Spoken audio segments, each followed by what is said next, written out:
Humor. Humor has been a game changer for me when it comes to dealing with triggers. Sometimes the situations that trigger us are so stupid, you just have to laugh at it. You see, growing up, my family used humor a lot, mostly sarcasm, which, yes, is a defense mechanism, but it worked. One time, work tension was so high, my general manager and a server were going at it. I was tired of hearing them argue, so I ran into the kitchen and yelled, "Dinosaur fight!" because they were the two oldest ladies in the restaurant. Everyone, including those two arguing, just busted out laughing and broke the tension instantly. What up, what up, what up? Welcome back to Sundays in the Shadows, a space for the bold, the brave, and the unfuckwittable. I am Mark Sanchez, and today we're talking about something we all deal with but rarely stop to understand. Triggers. Those pesky little things. You know those moments when something or someone sets you off and suddenly you're ready to lose your shit? Yes, those. But here's the thing. Triggers aren't just random annoyances. They're teachers. So get ready because today I'm breaking down what triggers really are, why they matter, and how you can start using them as a tool for personal growth instead of letting them control your mother-loving life. All right, let's kick things off by talking about what triggers actually are. We've thrown the word around, but what does it really mean? Triggers are those moments when something or someone sets you off unexpectedly, stirring up unresolved emotions within you.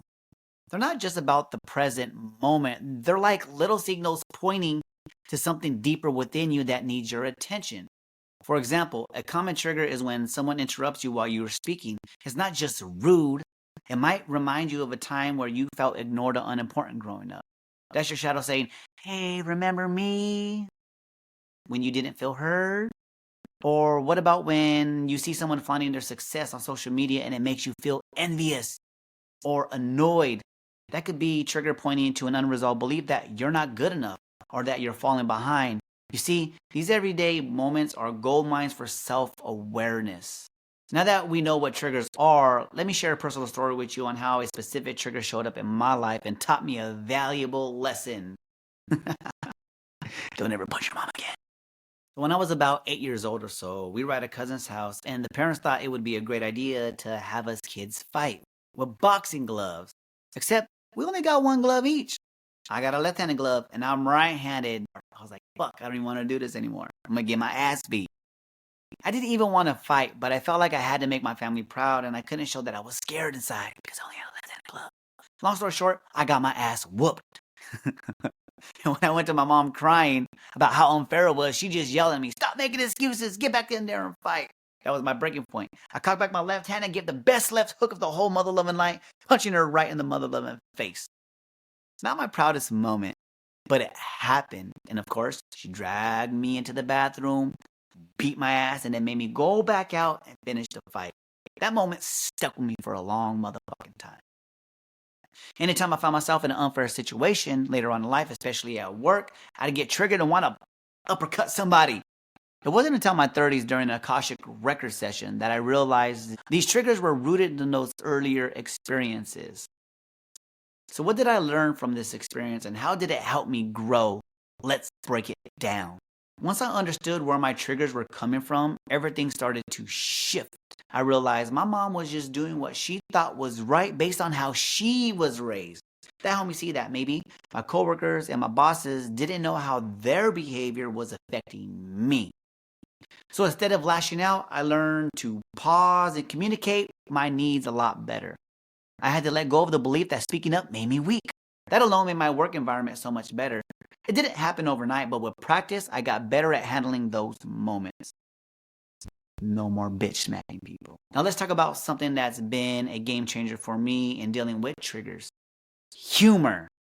Humor has been a game changer for me when it comes to dealing with triggers. Sometimes the situations that trigger us are so stupid, you just have to laugh at it.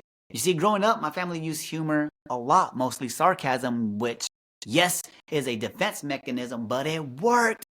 One time, work tension was so high, my general manager and a server were going at it. I was tired of hearing them argue, so I ran into the kitchen and yelled, "Dinosaur fight!" because they were the two oldest ladies in the restaurant. Everyone, including those two arguing, just busted out laughing and broke the tension instantly. Humor helps me de-escalate situations and process heavy shit from my past, especially when it's dark humor. So you're going to hear a lot of that in this podcast. All right, now that we've heard how I've worked through my triggers, Here are a few things that help me and might help you also. Number one, pause and notice when you feel triggered. Take a second, pause, and ask yourself, why does this bother me? For example, if a coworker's tone rubs you the wrong way, pause and consider whether it's about what they said or how it made you feel about yourself.